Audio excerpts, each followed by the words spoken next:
How's everybody doing? This is my part two to my Escape from Bootcamp video. I made this video to just kind of clear up a few things that I may have like brushed over really fast or didn't really explain in the first video. Thank you to everyone that watched the first video, by the way. I really appreciate everyone that took the time to check it out. And hopefully you'll like this one too, and I can continue to make these.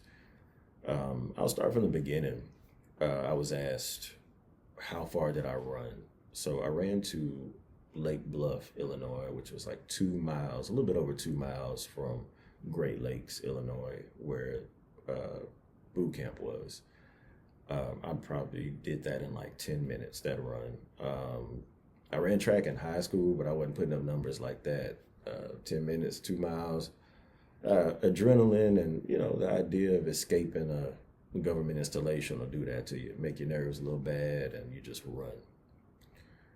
I asked what the stakes really were. I was asked what the stakes were. Stakes were pretty high. If I would have been gone for over 30 days, I would have been placed in what's called deserter status. Deserter status is in the UCMJ, which are the laws the military goes by. It's the Uniform Code of Military Justice. And under the UCMJ, once you're a deserter, I believe a federal bench warrant is issued for your arrest.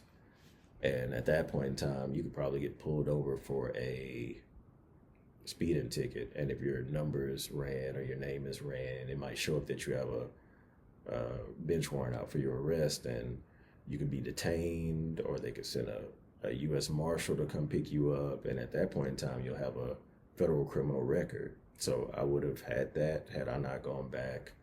I was asked what my dad thought, because in the original video, I talked about my mom and how she was talking about keeping commitments and things like that.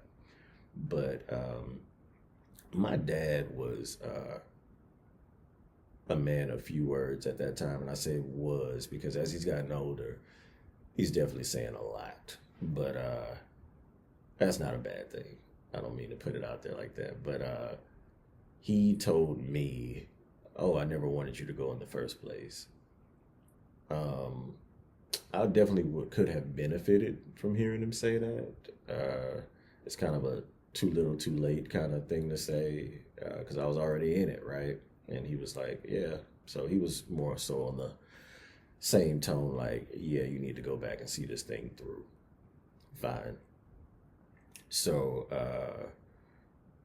I was also asked what all happened when I had to go back. So I stayed on the base in New Orleans for about a week. It was a week because I was at home for a week and I had to stay on the base for a week. So the total time I was gone was 2 weeks. I think in the first video I may have misspoken and said I was on the base for 2 weeks. But the total time I was gone was 2 weeks. I had to stay on the base in New Orleans in a small barracks room. I was only allowed to go from the barracks room to this chow hall, and I couldn't get like full meals. I could only get like these wrapped up sandwiches and chips or something like that. I had a prepaid phone card that only had like 5 minutes on it, so I pretty much had to make a 5 minute card last a week essentially, which was easy because I mean, if you're gonna call home, you just say, "Hey, I'm good," and just hang up the phone or whatever. But I don't even remember calling anybody when I was on the base. I pretty much just stayed to myself because I didn't know if I was gonna really need the little time on this card anyway. So one day someone just came and knocked and they said they have a ticket for you. So I flew back to Chicago O'Hare, and that's what you fly into because Great Lakes doesn't have its own airport. So flew into Chicago O'Hare and I went to the USO, which is a area at the airports that's designated for military personnel. And all the other recruits are in this room. The new recruits are in this room, and I was told, not to sit near them, sit away from them, don't talk to them. So then when the RDCs come with the bus to take them all to the boot camp, I was singled out again, and they're like, hey, You're going to sit directly behind me. Do not talk to any of the recruits. Matter of fact, don't even look at them. Fine. Ride back to the boot camp with all the recruits. And I just remember like looking out of the corner of my eye at the recruits, like just looking at the fear in their eyes. And, it's just like all the anxiety. You could just feel it. And I was like, man, I was just in their shoes a couple of weeks ago because I'm thinking, I don't know what's about to happen to me. I was told that I was going to return to the boot camp. They were going to see that I was adamant about leaving, and they were just going to let me go. We get to the boot camp. All the recruits get off the bus. The RDC, the recruit division commander, tells the bus driver, take that one to separations, talking about me. So I went to separations. Separations is where you go to separate from the military, where you get your discharge, or some people were probably going to the brig, which is the military prison.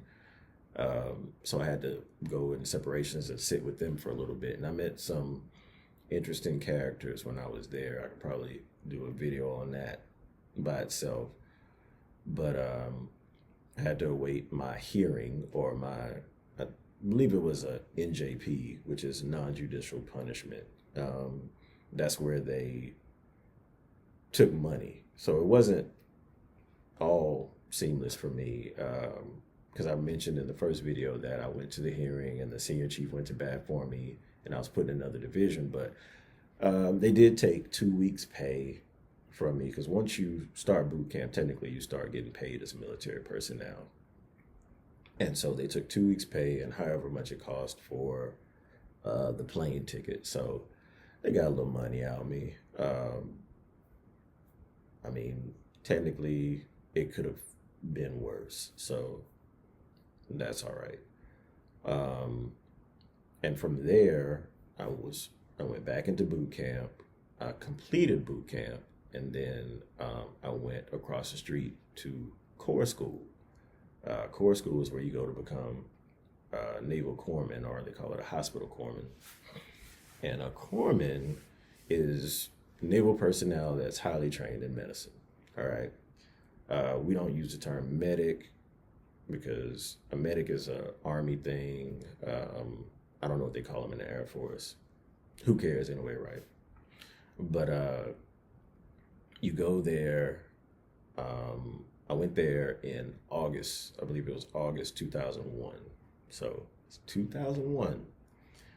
Everyone knows what happened in September 2001. So I remember on September 11th, I was going to get a cinnamon roll from the kiosk, and the screens came on, and they had smoke coming from the Twin Towers. And I was like, at first I thought it was a movie. I thought it was like True Lies or something.